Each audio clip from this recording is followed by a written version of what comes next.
No role plays, no conference calls, no BS. Chris and Lorenzo share 4 decades of combined experience to help you become a more effective leader. This is Hacking Your Leadership.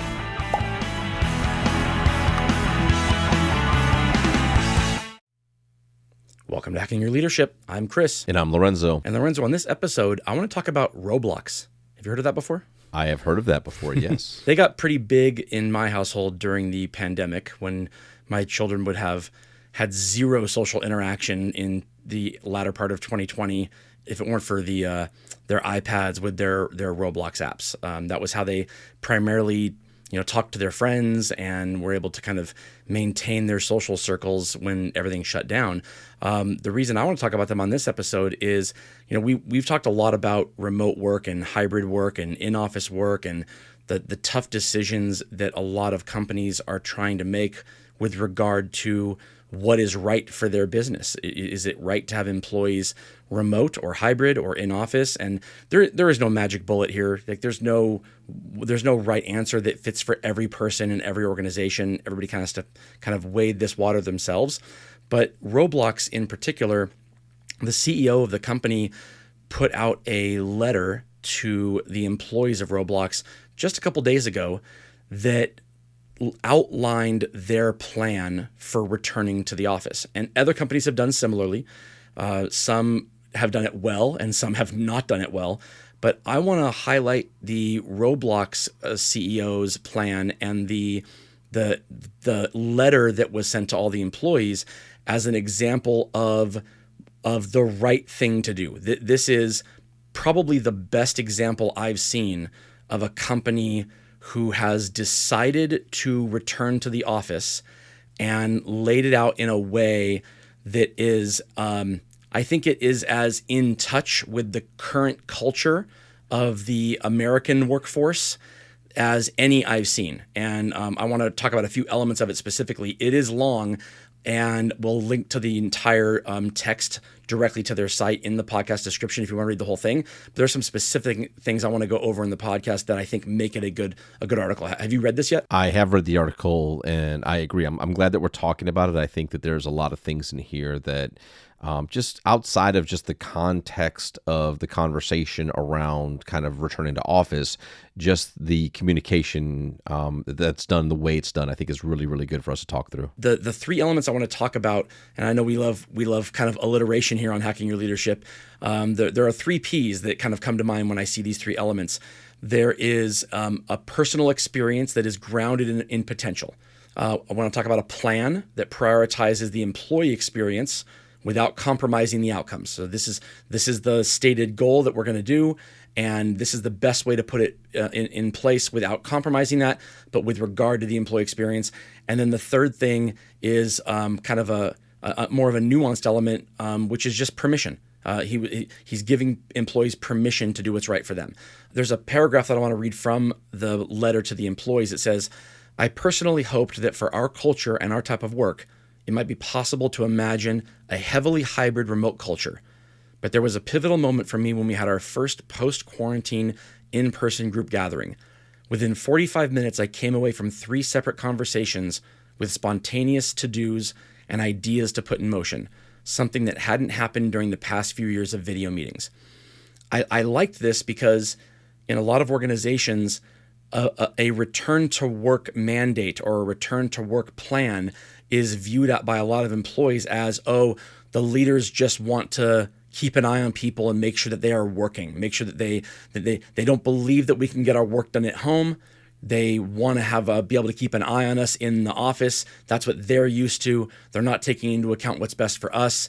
There is no drop in productivity if we're at home. It's all the same. And this stresses an element of the benefits of in-person work that really cannot be replicated at home. Now, are there environments where it's not needed? Are there remote environments where the lack of these spontaneous to-dos and ideas to put in motion aren't there, and that's okay? Sure, I'm sure there are, but not for Roblox. Those things are considered to be a necessary element of the future of success and innovation in the organization. I think a lot of other companies feel the same way. Yeah, I think so too. I think it's, we can have a conversation, we can have a debate all day long on specific jobs, specific tasks that need to happen, things that can be done at home, the travel time. Like there's a lot of things you can talk about when it comes to in-office work versus kind of work from home. But I think specific to the example that he shared and what he's saying with the organization is like, look, there is a part of this that really is driven by the ability for us to have these types of like informal conversations kind of in the gray that are a result of just whether it's serendipity or it's just like even sometimes programmed innovation by just bringing people together. I think that it's a great way of expressing something that he experienced in a way that says like, look, this really cemented this for me, and I truly believe this, and this is not not because I think this is the quote unquote, like this is the right thing to do for our company. Like I think you can say that, but I think the ability to share a very specific example of an experience is so helpful in painting the larger picture. I completely agree with that. I remember being in corporate HR for Best Buy more than a decade ago now, and I was working from California, but I had an office in Minneapolis, and I had to go there about once a month. And the way the office was laid out, it was 4 big buildings, and there were meeting rooms in all 4 of them, and they were all joined in the middle by the kind of like quad area. And it was intentionally designed that way to get people to have to walk from one building to another through this kind of middle quad area where they had a coffee shop and other things. Whenever I was in between meetings, I would like to be in that kind of quad area because of the amount of people that I came across that led to conversations and projects and work that wouldn't have happened had I not just been there and visible and able to see people as they walked from one building to another. And that kind of layout that promotes the social interaction, or that just acknowledges that it will happen organically as long as the environment is there, I think not enough can be said about the importance of that. And so I think this really stresses this idea that we do some of our best work and we get some of our best work done when we are in situations where these kind of organic and spontaneous relationships and interactions happen. The next thing that I want to talk about is the plan that prioritizes the employee experience. And so he lays out very specifically what the dates are of this process, but he does it in a way that really it leaves no question in the minds of anybody reading it that it was not being done for the ability to cut costs or save on bonus payouts or labor or salaries. It was done truly with the idea that, hey, we want to get here, but we know that this is going to take some work by a lot of people to make happen, and we don't want them to feel penalized by this process. And so I want to read a couple of elements of this part of the letter. He says, employees who are asked to begin working from the office will have 3 months until January 16th, 2024 to make that decision. Employees who are not able to relocate will have an additional 3 months until April 15th, 2024 to transition out of their roles as full-time employees. Employees will continue to work during this time with no change to their compensation or vesting schedules. This means all employees, regardless of whether or not they choose to relocate, will receive both the November and February quarterly vestings in addition to any other vestings they have during that time. So there's clearly a calendared schedule of vestings with bonus potential and stuff like that. And you've seen examples of companies who have done things that coincide with them in a way that allows them to pay out less to people because these decisions have to be made by a certain timeline. This CEO went out of their way to make sure that whatever decision was made by anybody, that wasn't an element of the decision process. It wasn't like, well, should I do the wrong thing in the long term because I want to be here for this particular day? It's like, no, everybody's here for these days. You will get these things no matter what you decide. Employees who are departing Roblox will receive a severance package based on their individual level and term of service, along with 6 months of healthcare coverage for everyone on their policies. And for employees who choose to relocate, we are asking them to begin working from our San Mateo offices by July 15th, 2024, and we will pay for relocation costs. So the starting from office in the summertime allows people with children to continue to finish the school year out without having to move in the middle of a school year. So you're moving over the summertime. The relocation is being paid for. And the return to office is only a Tuesday, Wednesday, Thursday thing. It's still work from home Monday and Friday. So it's not a return to sitting in traffic 5 days a week. It's 3 days a week as opposed to 5. So it's kind of like this really happy medium of acknowledging that without these interactions, this work can't get done. But we understand that it's really hard to tell people to go back to the way it was 4 years ago, when they've become so used to this way of work as being part of their lives. And we know that both are facts, and we want to make sure that employees don't feel like we're compromising their experience. Well, I even see it as like it's not so much about it's really hard to ask people to come back so much as that there is value here. Right. Because again, like I think that there's two ways that you can look at it. And I would say hey, we're absolutely recognizing that some of this work and some of the tasks and things that you have to do does not require you to be in the office. It's actually easier for you. It's easier for us. There's things that will benefit the organization to have some element of a hybrid work environment. I think that we could say that we've all learned that. Sure. In a lot of different types of ways. So I like that. What I really appreciate is just like the specificity and the clarity and kind of the here's the plan, here's what's going on, here's what we're going to do. It's very clear. There are dates on the calendar. These are the things that are going to happen, and here's the approach we're going to take. So there's not I think all this room for sometimes sometimes we get just too general, too much of we're gonna figure this out, and we're going to allow the leaders of teams to decide what's best for your and then it's well, now I still have more questions. Yeah. Versus just simply saying this is it. This is exactly what we're gonna do. This is exactly where we've landed. This is exactly the impact it's gonna have on you and yourself and your families and your kind of work life style. Here's all the answers. Right, so that you can make the best decision that you need to make for yourself. So, I like that level of specificity. Right. The example you gave is leaders who want to eat their cake and have it too. They want to come out as being the kind of person who says, "Hey, we're trying to take into account everybody's needs," but they don't want to make a decision. It's almost a political answer where you don't want to turn off anybody, and so you become just completely vanilla. You end up not having a stance because you believe that any stance you take is going to ruffle some feathers somewhere, and so you don't have a stance. And that's not leadership. This is leadership. It's having a stance and grounding it in something bigger than just what you want to happen. It's the broader needs of the organization. It's the needs of the employees. It's taking all of that into account and then saying, you know what, the buck stops here. This is the decision that I have to make as the CEO, and this will be it. And then we'll let the chips fall where they may. And we believe that this is the best outcome for the long-term success. Will there be fallout? Sure. Will there be some things that we don't expect that happen that make it hard to get through this? Sure. But ultimately, we believe that this is the way forward in order to ensure the best possible outcomes for years to come. The last thing I want to talk about is this idea of permission to do what's best for each employee. There are 3 lines that he has in this letter that I think highlight this. He says, "This is an extremely difficult decision because where we live is a personal choice and it affects all aspects of our lives. Our highest and most immediate priority is supporting our remote employees, whom we have asked to begin working from our offices, whatever decision they make, and ensuring that our teams have what they need to continue to meet our aggressive goals. And while we know this is the right decision for Roblox, we recognize that it may create challenges for some of our employees. Regardless of what our remote employees decide, please know that we deeply appreciate the hard work and impact each of you has had at Roblox." All 3 of those things talk about a decision, a personal choice, and a decision that needs to be made by each person.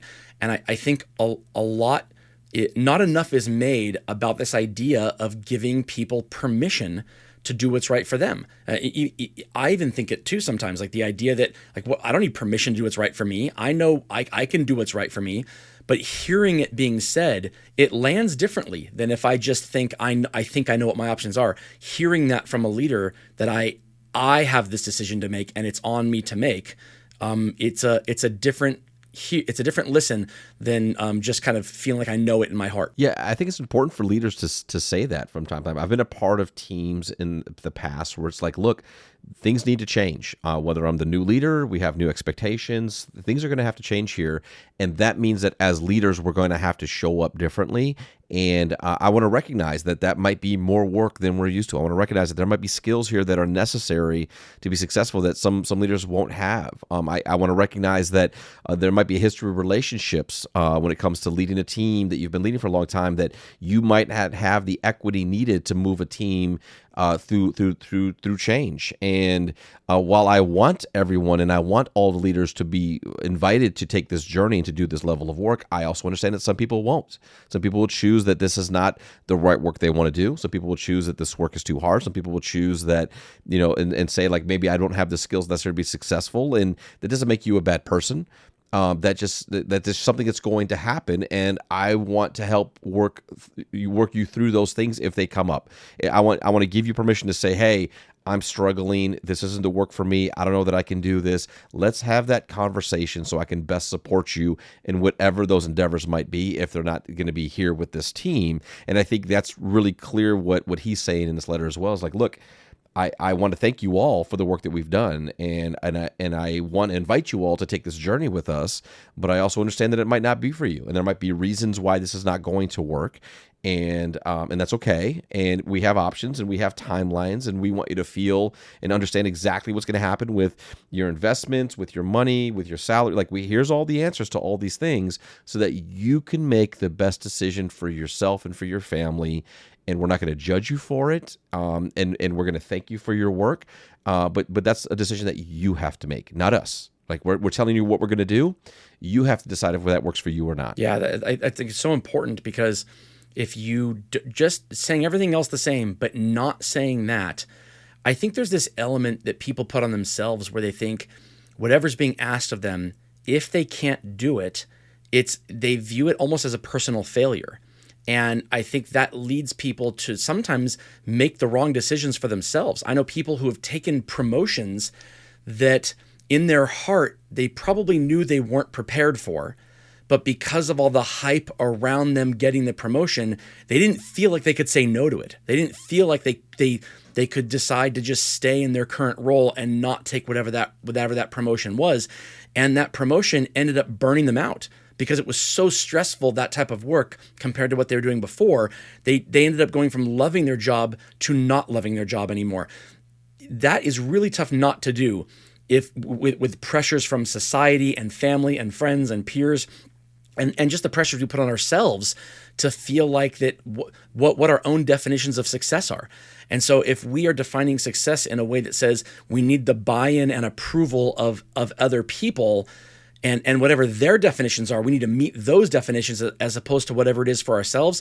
That's what leads people to, take roles that maybe Roblox would have people that stayed on and moved, and now they're away from the people that they need to be closest to, and that's an added stress on their lives that they can't do. Maybe they have anxiety being in an office environment, and they really need to be in a remote role regardless of what that is, and now they're going to take this new role on, and it's going to hurt them from an emotional well-being standpoint, because they really should have looked at a different organization with a job that was 100% remote. Whatever's right for each person is not right for everybody. It's just for that person. And so just telling people, hey, we get this, that this may not be the right thing, that doesn't make you a bad person. That doesn't make you, lesser. It just means that this is the way forward for us. And we hope as many people that want to come along can, but we'll help you land safely if it's not. That's, I think, where the rubber meets the road as far as leadership taking into account what's right for employees goes. Absolutely. And with that, it brings us to this episode's 1-minute hack. But first, a few words from our sponsors. All right, for this episode's 1-minute hack, here's what I want you to do. If you're a leader and you're in charge or responsible for putting out communication regarding any type of change that affects other people, where you're putting something in place, and whether it's your decision or not, and you have to communicate this to people, these 3 elements that we discussed today are the way to make it happen. Ground it in a personal experience that is rooted in the potential of what this change could bring about, the reasons it is necessary to make this change, that is rooted in something other than bottom line numbers. This is about something that is kind of personally and emotionally invested by you to make this happen because you believe it's a positive. Next, a plan that prioritizes the employee experience.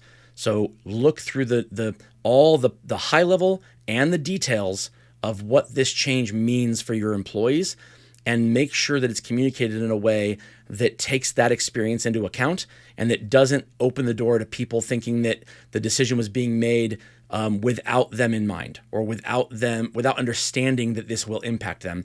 And then lastly, maybe even the most important, is you need to have conversations with your people as a group and individually to let them know they have permission to do what's best for themselves, to let them know that while there's nothing that is negotiable around this happening, that you are here to support them in whatever way you can, and that it's okay to be frustrated by it. It's okay to believe that you don't have what it takes to make this change.